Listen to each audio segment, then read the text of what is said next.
Meus queridos irmãos, queridos amigos, pedimos a Jesus nos abençoe e nos guarde, dando-nos a sua paz.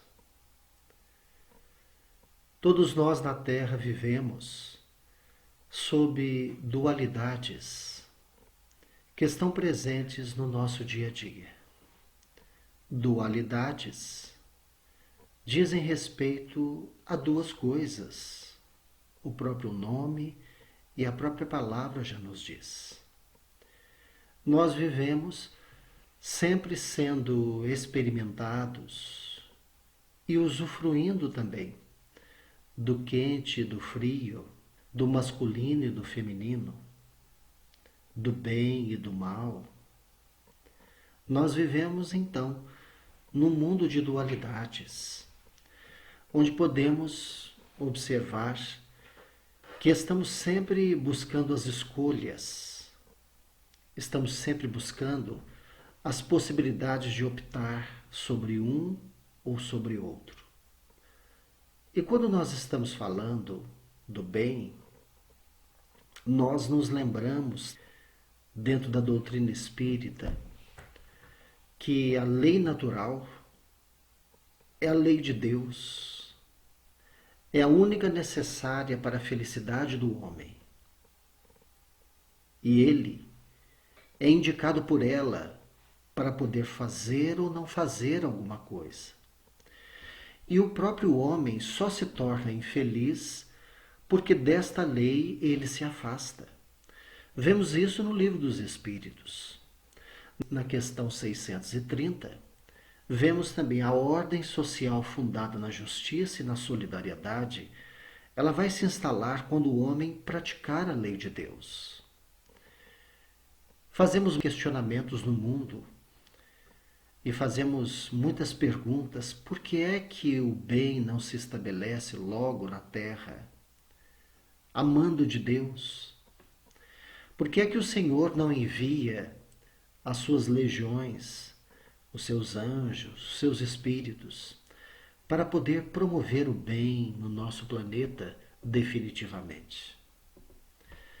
Talvez o que venhamos a carecer de entendimento seja que o método de Deus, do Criador, que é a inteligência suprema e a causa primeira de todas as coisas, esse método, essa forma de proceder com tudo aquilo que ele criou no universo, com todos os seres que ele também criou, talvez não venha a ser da forma que nós pensamos que deveria ser.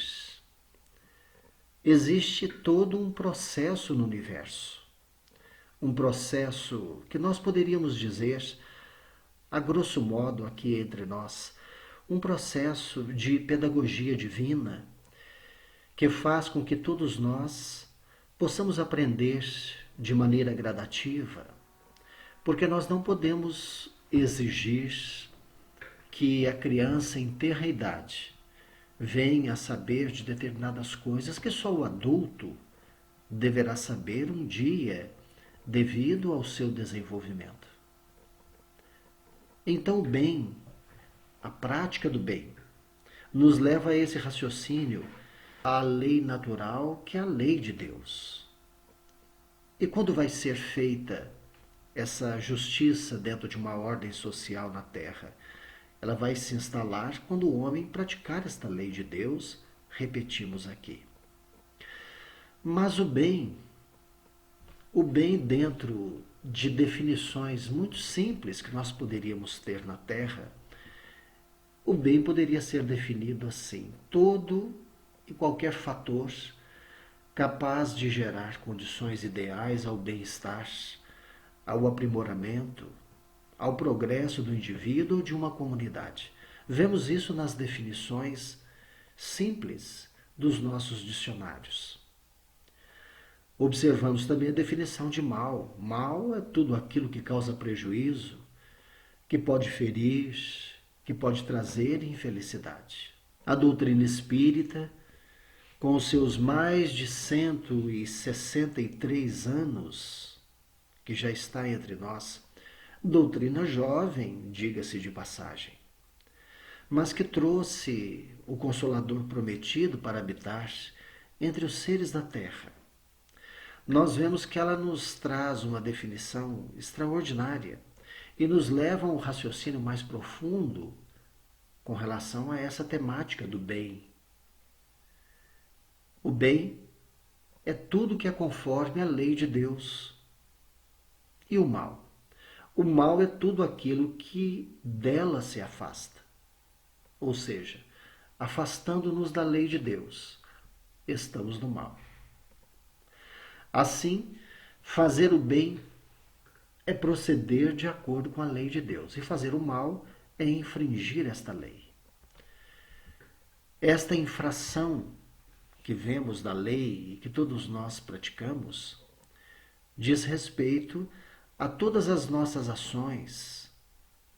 E voltando o raciocínio às nossas origens, esta prática do mal, ela é voltada para tudo aquilo que nós vamos buscar no que diz respeito à nossa condição de autônomos, ou seja, aqueles que não desejam a participação do Criador nas suas vidas, nas suas existências. Todas as vezes que nós circulamos em torno de nós mesmos com as nossas ações, nos achando autossuficientes, eis que nós produzimos o mal dentro do raciocínio que os amigos da luz nos trazem. Eis-nos dentro do mal, a todo momento em que queremos ser independentes. Mas com relação ao bem, nós tivemos aqueles que fizeram afirmativas extremamente interessantes com relação ao bem e ao mal também. O querido Paulo, o apóstolo, nos disse certa vez: porque não faço o bem que quero, mas o mal que não quero, esse eu faço. Ora, se eu faço o que não quero, já não faço eu, mas o pecado que habita em mim. Evidentemente, falando desta palavra pecado, temos que lembrar, pecado, numa definição etimológica da palavra, diz respeito a errar o alvo. Todas as vezes que erramos o alvo, nós temos, vamos assim dizer, novas oportunidades para alçar ou para realizar o trajeto da flecha. Nós não desejamos acertar. Se desejamos acertar, o Senhor oferece a nós outros dardos, outras flechas para que possamos acertar o alvo. Então a definição de pecado é errar o objetivo, errar o alvo. Então é disso que Paulo se refere. O pecado que habita no ser é a sua imperfeição que temporariamente ainda caracteriza o próprio ser. A imperfeição que carregamos, ela é temporária. À semelhança do aluno que entra e vai até a escola e aprende com o professor a ler. No começo ele não sabe nem o alfabeto, não sabe as letras, mas com o treino, com o desenvolvimento, ele chega um dia a poder ler, a poder recitar um poema, não é verdade? Vemos outra afirmativa também, dos amigos espirituais. O comentário em torno do mal é o mal a se espalhar. E é uma verdade. Todas as vezes que comentamos o mal entre nós, que o levamos adiante num diálogo, numa forma de ser, ou nos próprios pensamentos, nós estamos promovendo o espalhamento do mal. É muito parecido com uma quantidade de sementes que tenhamos, e isso nós vemos, a parábola do joio e do trigo, quando o mestre nos diz que o inimigo semeou o joio em meio ao trigo que fora plantado. Então nós podemos também fazer essa comparação dizendo que o mal é semelhante a uma semente que nós, invigilantemente, possamos espalhar num campo. Uma semente de um capim daqueles mais resistentes, que vai ser difícil a sua capina, a sua retirada. Porque em toda temporada ele vai produzir sementes que vão renovando aquela roça, aquele capim. Então é difícil para que ele seja retirado. Então, dizendo a respeito do mal, o mal não merece comentário em tempo algum. E o comentário em torno do mal, ele faculta o mal ser distribuído desta maneira. Então é mais uma afirmativa com relação ao mal.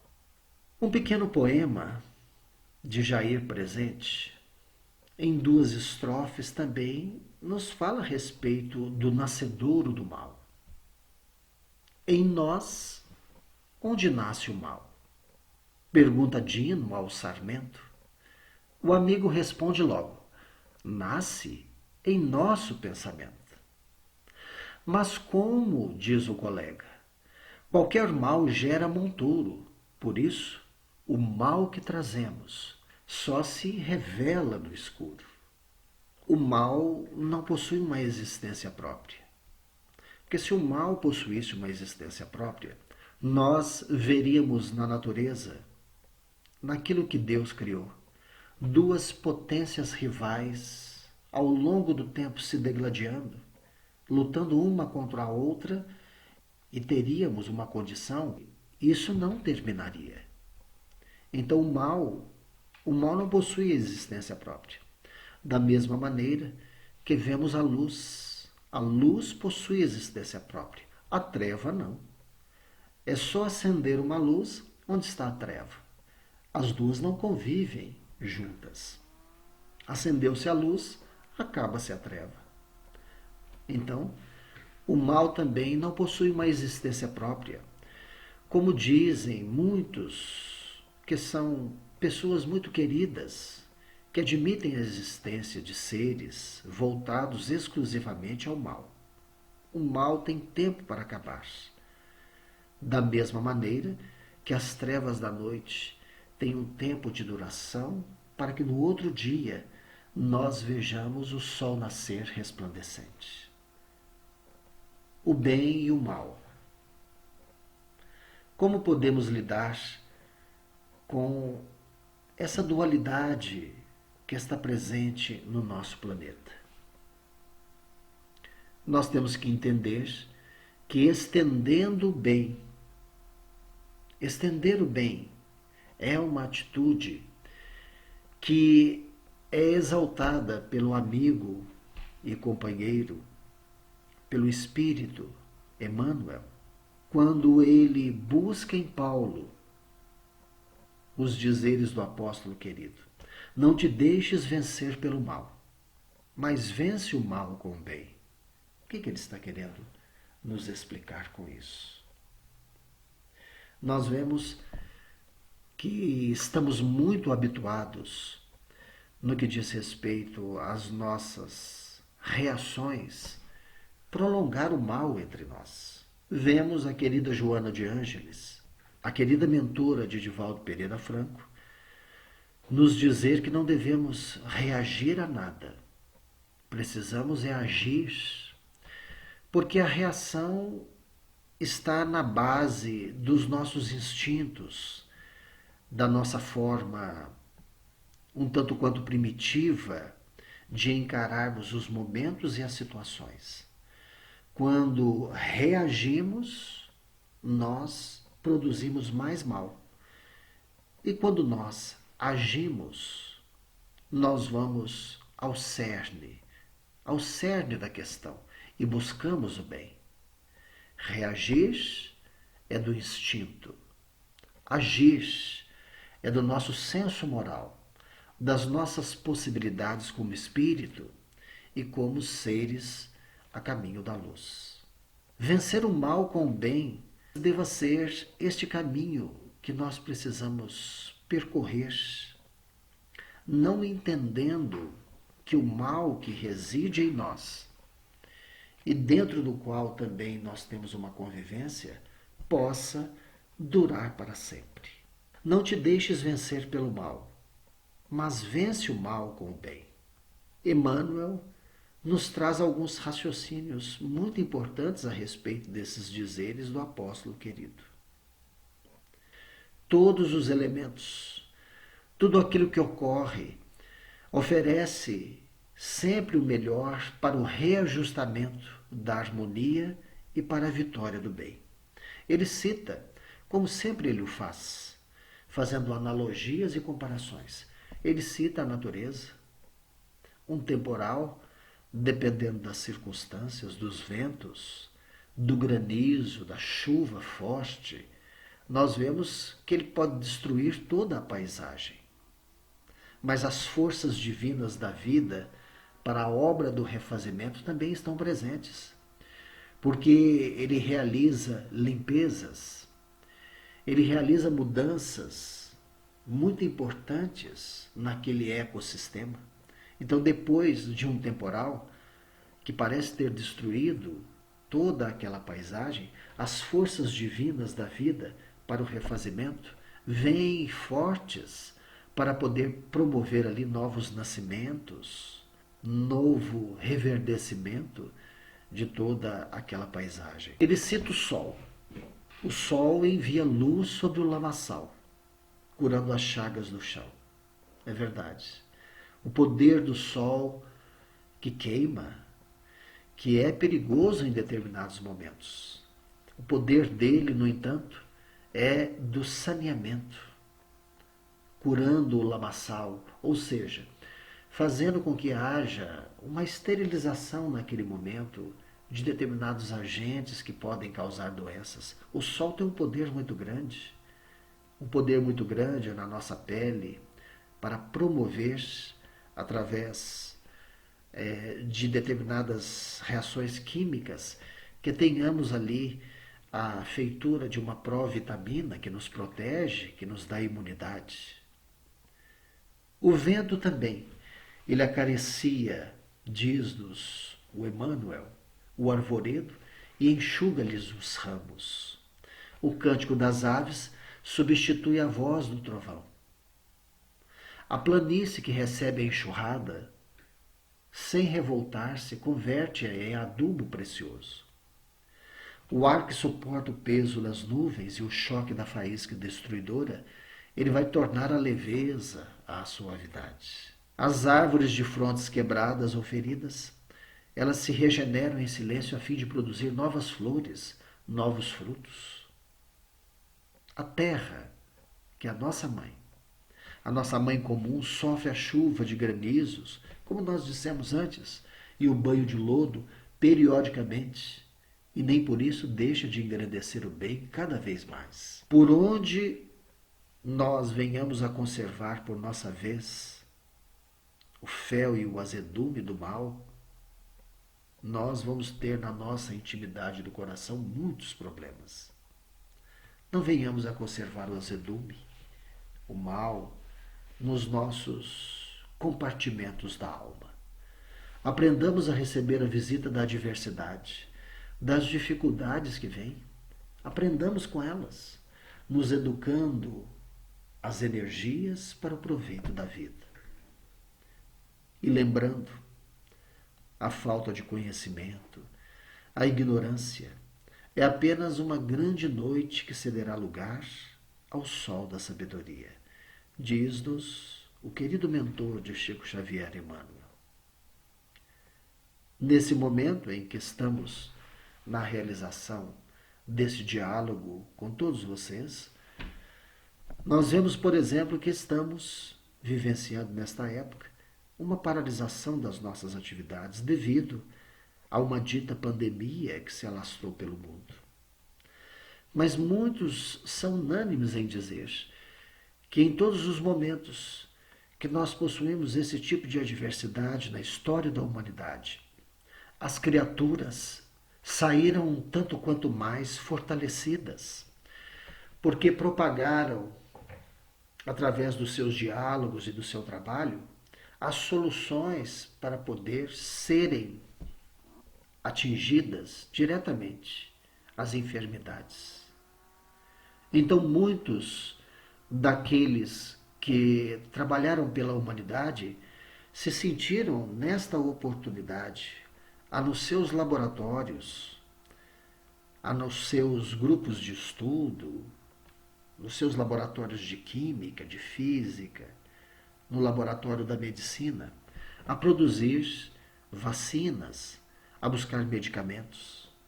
E as pessoas também, o povo, em estando um tanto quanto mais juntos, tendo que se isolar, tiveram a grandeza por Deus de terem aprendido e de estarem estagiando neste momento a convivência uns com os outros. Então é como se diz, do mal que é promovido, Deus retira mais bem ainda. Nós devemos ter isso em mente. E vamos usar o tesouro dos nossos amores, da nossa capacidade de amar todas as pessoas, todas as coisas, em todas as direções. E vamos estender o bem em toda parte. Humberto de Campos, o querido irmão X, na sua condição de escritor através das mãos de Francisco Cândido Xavier, nos fala a respeito de um episódio envolvendo o querido apóstolo Tiago, no seu martírio, no seu momento decisivo. 11 anos após a crucificação do Mestre, Tiago, pregador, filho de Zebedeu, foi violentamente arrebatado por esbirros do Sinédrio em Jerusalém, a fim de responder a processo infamante.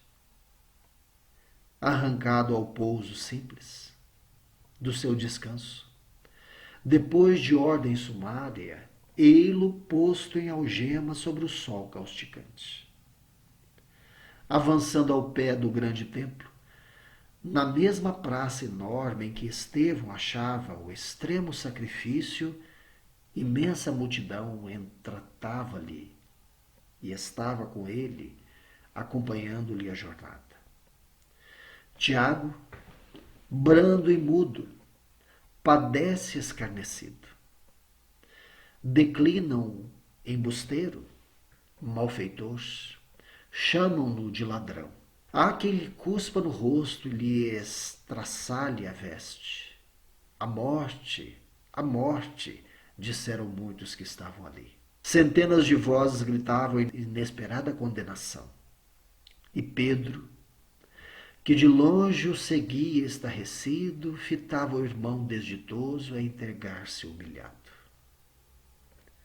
O antigo pescador e aprendiz de Jesus é atacado a grande poste, ali mesmo, sob a alegação de que Herodes lhe decretara a pena. Legionários do povo passaram-no pela espada, enquanto a turba estranha lhe apedrejava os despojos.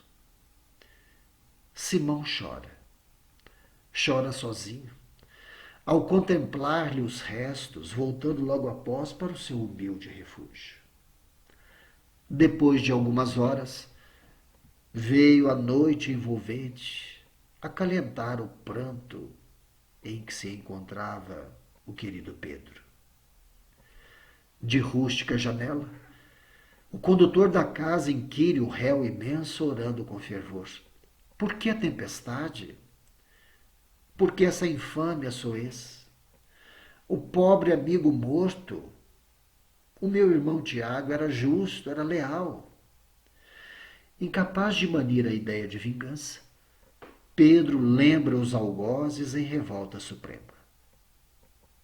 Como desejaria ouvir o mestre agora? Que diria Jesus desse terrível sucesso? Neste instante, levantou os olhos lacrimosos e observou que o Cristo havia-lhe surgido a doce à frente. É o mesmo companheiro de semblante divino. Pedro, ao ver a figura resplandecente do Mestre, ajoelha-se e grita-lhe: Senhor, somos todos contados entre os vermes do mundo. Por que tanta miséria desfazer-se em lama? Nosso nome é pisado e o nosso sangue verte em homicídio impune. A calúnia feroz espia-nos passo a passo. E talvez porque o mísero soluçasse de angústia, o mestre aproximou-se e disse com carinho, a afagar-lhe os cabelos: Esqueceste, Simão? Você está esquecido? Quem quiser vir a mim, carregue a sua própria cruz. Senhor, retrucou em lágrimas o apóstolo abatido, não renego o madeiro, mas clamo contra os maus. Que fazer de Jorebe, o falsário infeliz que mentiu sobre nós, de modo a enriquecer-se? Que castigo terá esse inimigo atroz da verdade divina? E Jesus respondeu sereno como outrora: Jamais amaldiçoes. Jorebe vai viver. E Amenabe, Senhor, que punição vai ser oferecida a ele se armou o escuro laço tramando-nos a perda? Esqueçamo-lo em prece, porque o pobre Amenabe vai viver igualmente. E Joaquim Benmade, não foi ele talvez o inspirador do crime? O carrasco sem fé que a todos atraiçoa? Com que horrenda aflição pagará os seus delitos, Senhor? Foge de condenar. Joaquim vai viver. E Amós, o falso Amós, que ganhou por vender-nos, ouvidemos Amós, porque Amós vai viver também. E Herodes, Senhor, esse rei vil, que nos condena à morte fingindo ignorar que servimos a Deus, Jesus, sem turvar os olhos generosos, explicou simplesmente: Repito-te, Pedro, outra vez, que quem fere ante a lei será também ferido. A quem pratica o mal chega o horror do remorso, e o remorso voraz possui bastante fel para amargar a vida. Nunca te vingues, Pedro, porque os maus viverão. E basta-lhes viver para se alçarem à dor da sentença cruel que lavram contra eles mesmos. Simão baixou a face banhada de pranto, mas ergueu-a em seguida para nova pergunta. O Senhor, entretanto, já não mais ali estava. Na laje do chão só havia o silêncio que o luar renascente, adornava de luz. Meus queridos irmãos, nós temos a convicção pelo conhecimento de que aquilo que nos ocorrerá diante dos nossos atos, dos nossos acertos, dos nossos erros, aquilo que ocorre conosco é um mergulhar na consciência. Vemos nessa leitura que Simão ansiava por determinada vingança, porque, afinal de contas, o seu companheiro, o seu apóstolo de jornada, ele havia falecido através de muita violência, como foram quase todos os apóstolos, menos João, daquela empreitada de Jesus. Todos os apóstolos faleceram de morte violenta, foram assassinados, espizinhados.